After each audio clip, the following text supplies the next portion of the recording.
This whole nobody theme really reminds me of that old Greek mythology piece about Odysseus and Polyphemus. And if you get that reference, you're a dork. Just like me. What's up everybody? It's Luke James, not the singer. If you're an indie artist looking for an album review and some promo, you can hit up Luke at redmattersite.com. But right now we're going to talk about this album from De La Soul called And the Anonymous Nobody.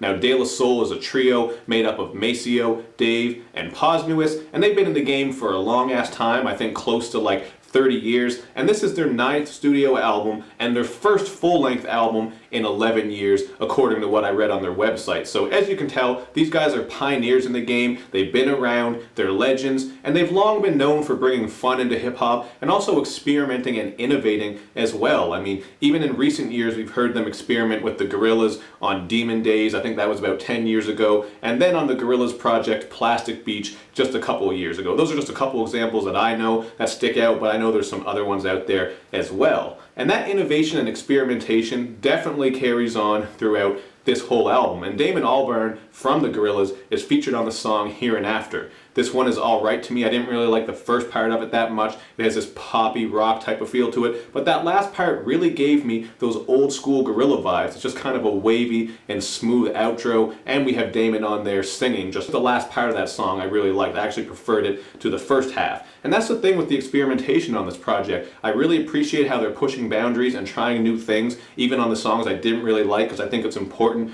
to do that. But it does make some of these songs hit and miss. For another example, Lord Intended starts off with this rap rock feel, and there's some really weird lyrics on this about a pussy that kind of looks like an octopus, so definitely don't put your penis in that. But then, on the second half, once again, I like that second half, where we get Justin Hawkins from The Darkness, another pretty unique feature, and he comes in singing with some piano, and then we get this rock guitar outro. The song is 7 minutes. It does kind of wear out its welcome a little bit, but I did like the second half of that song, and I found myself feeling that way about a lot of these experimental tracks, where I like some of the song, but not the whole song, so it kind of makes it hard to enjoy as you listen all the way through. Now, it does work once in a while. I thought the song Drawn featuring Little Dragon was cool. It kind of has this dreamscape feel to it. It's just very ethereal and atmospheric, the type of shit you could put on if you're an artist just wanting to listen to something while you write or while you draw. But again, we get some more experimentation that doesn't always work on the song Snoopies featuring David Byrne. I just thought this beat jumped around way too much. It was hard for me to really feel the progression of this track because it starts off one way, then the verse comes in and it changes, then it changes again, then it changes. It just changes so many damn times. And while I do appreciate beat switch ups and beats that evolve and grow, I do think there needs to be a certain flow to it, and it doesn't always work. Sometimes, like I said multiple times, it'll take you out of the song in one part and you'll like another part, but that song in particular, Snoopies, I didn't really care for much at all, and that was one of my least favorites.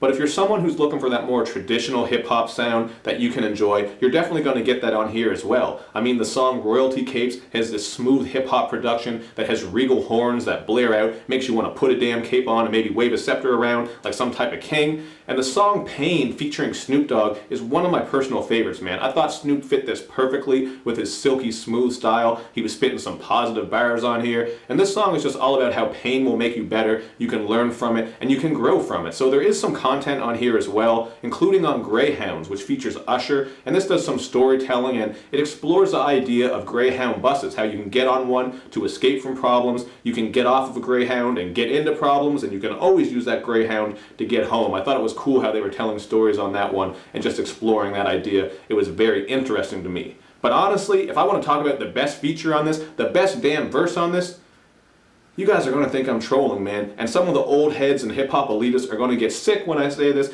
but 2 Chainz had the best fucking verse on this whole album, man. On the song Houdini, he absolutely snapped. Don't tell me he didn't. If you say he didn't, I think you're a damn liar. I had to play that shit back like 6 or 7 times, man. Just his flow, his cadence, his delivery, everything was on point. I like how he was rapping about the effects of Hurricane Katrina and how it led to some people getting into the streets and getting into shit they didn't want to just because they lost everything. And he has some dope wordplay all through this one, man. He says when he's in the booth, he's like an MJ with his tongue out, Kanye with his gun out. He has a reference to Pookie from New Jack City.